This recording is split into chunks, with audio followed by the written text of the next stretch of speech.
Mr. President, Marilyn Monroe.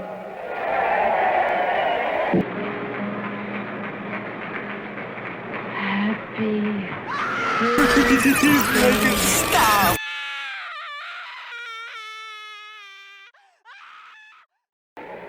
Mr. President, Marilyn Monroe. Ah! That is fucking hot! Oh! Mr. President, the late Marilyn Monroe. There's a first time for everything, and I believe this is the first time we've really talked about Marilyn Monroe on the channel. Andrew Dominic blames blonde backlash on Americans wanting Marilyn Monroe portrayed as an empowered woman. The director also said he was really pleased the film starring Ana de Armas had offended so many people. This came out a couple days ago on The Hollywood Reporter, and I wanted to touch on this because of the larger cultural impact this has and the discussion that it facilitates as how women are to be portrayed in the modern age. Now, it really depends on the filmmaker, what kind of project you're, movie, TV you're putting together, and, your writers, obviously. Now, we've covered everything on the spectrum here, from really awesome action movies starring female protagonists to, your quote-unquote Mary Sue-esque characters, which I listened to a stream yesterday, and they were discussing a little bit about the Princess Peach situation that's going on with Super Mario Brothers right now. And we talked about that last night on the show. You can catch the replay of episode 232 of Going In Raw with myself, Chris, and Vinny last night. And we spent the better part of 45 minutes talking about that. And they're on the school of thought to where they think she's leaning towards that side of the Mary Sue side. And I am going to reserve my judgment on that because I have a little bit of faith in Nintendo, because they had to approve every frame of that movie. Mario's their bread and butter. They protect Mario. They're not gonna. I don't think they'll let happen to that what happens to some other IPs, with as far as like the female lead taking over and usurping everything. And so that notwithstanding, that's not the case here. Marilyn Monroe has, she was a real life human being, actress. Some like it hot, The 7-Year Itch, Gentlemen Prefer Blondes.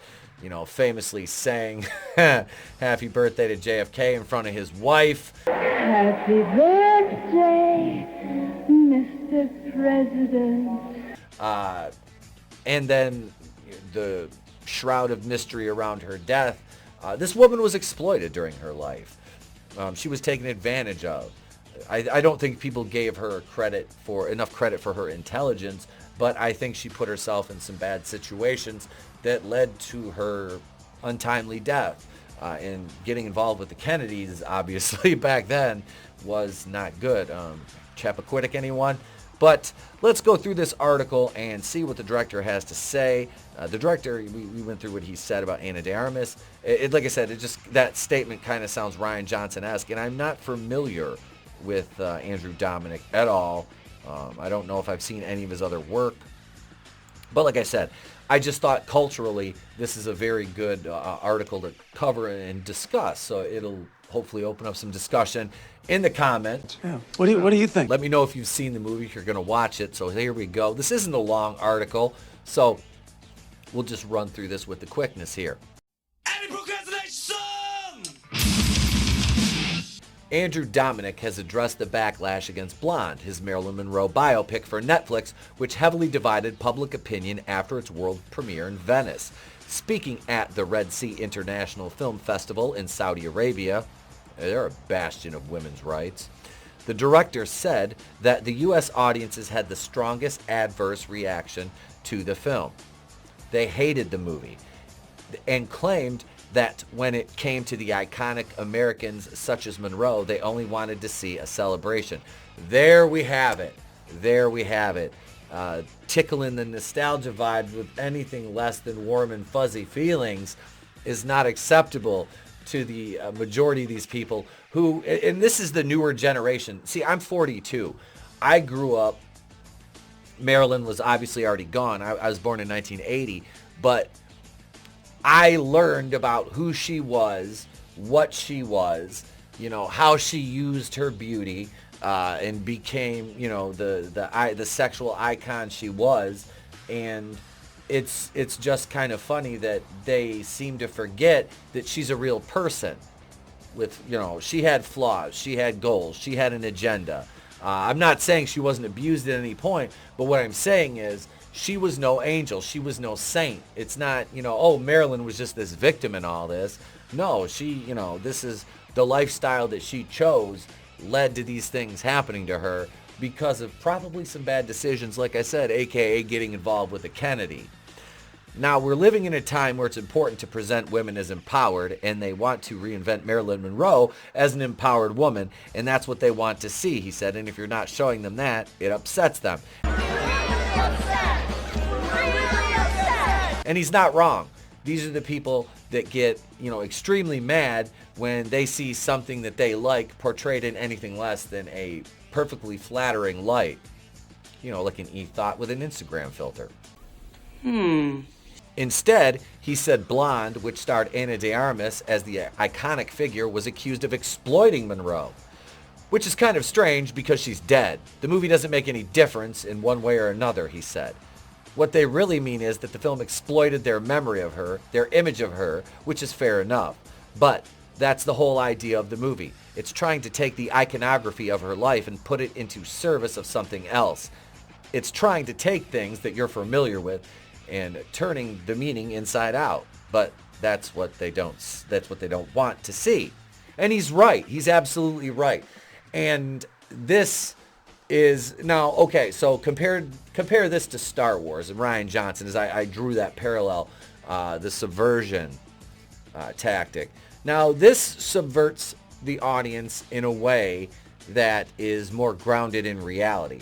Rian Johnson subverted the audience in a way that was utterly ridiculous based on the source material. Okay, so with Marilyn Monroe, the subversion was you're not getting this rose-colored image of her. You're getting, I don't know how realistic it is, right? But I mean, for all intents and purposes right now, we'll say a more grounded version, reality-based version of her life. So that is, I would say that's positive subversion. And I would say, honestly, the audience response is, okay, so I'm not going to blame the filmmaker in this. The audience response is a response of rejection based on their little feelings got hurt because they want to look at her as perfect. And I know what you're thinking. You're thinking, but ETAP, you want to look at Star Wars as perfect. No, Star Wars was never perfect. I think the most perfect Star Wars there is The Empire Strikes Back. That right there, and that has flaws. But that's about as perfect as it gets for me. Now, New Hope has flaws. The characters have flaws. There's character development. That's, in a fictional thing, that's what we want. In a reality, we're seeing a portrayal of, the non, like you said, her iconography, turn it inside out and show people what they haven't seen in a movie based on her yet, which, okay, in her movie, she was always the bombshell. In her real life, she was a bombshell, but she had, more issues than TV Guide going on. So that's what people can't accept, is they want to view her as perfect, and she's not portrayed that way, so they don't understand that things outside of their echo chamber exist. As an Australian who came of age in the 1980s, when to offend your audience was a solemn duty to wrench them out of complacency about things, Dominic said he was actually very pleased that Blonde had outraged so many people. He also claimed that American movies were getting more conservative, like A Bedtime Story, where people already knew every word and any deviation would cause a reaction. But I don't want to make bedtime stories, he said. I don't think American movies would be defined as conservative. I guess in the sense that they're very formulaic and copy and paste, okay. But the word conservative, when you hear that, you're so programmed now to think, okay, wait, conservative politically or conservative in style as far as, you know, formulaic. Being formulaic is what he means. So, despite the backlash against Blonde, Dominic said that tens of millions of people watch the film on Netflix. So, okay, like I said, I have no issue with seeing a Marilyn Monroe portrayal that's not making her out to be perfect. That's not what it should be. You know, if it's a fictional account and you want to write a movie about, you know, write a movie about a, you know, blonde bombshell actress who everything went her way, you know, the doors always swung open for her, nothing bad ever happened. You can go ahead and write that fictional thing. You can go ahead and make that, write your book, your movie, do whatever, write your TV show, do whatever you want to do with it. This is what Andrew Dominic chose. He chose to adapt parts of her life that were less than flattering or, you know, not perfect. So, and didn't portray her as an empowered woman when in ways she was, but not all the time. You know, so that's the thing. Americans, we're very indoctrinated to ways of thinking. Unless you have cognitive abilities, like, I'm sorry, I not to toot my own horn, but do I get reactionary at times? Absolutely.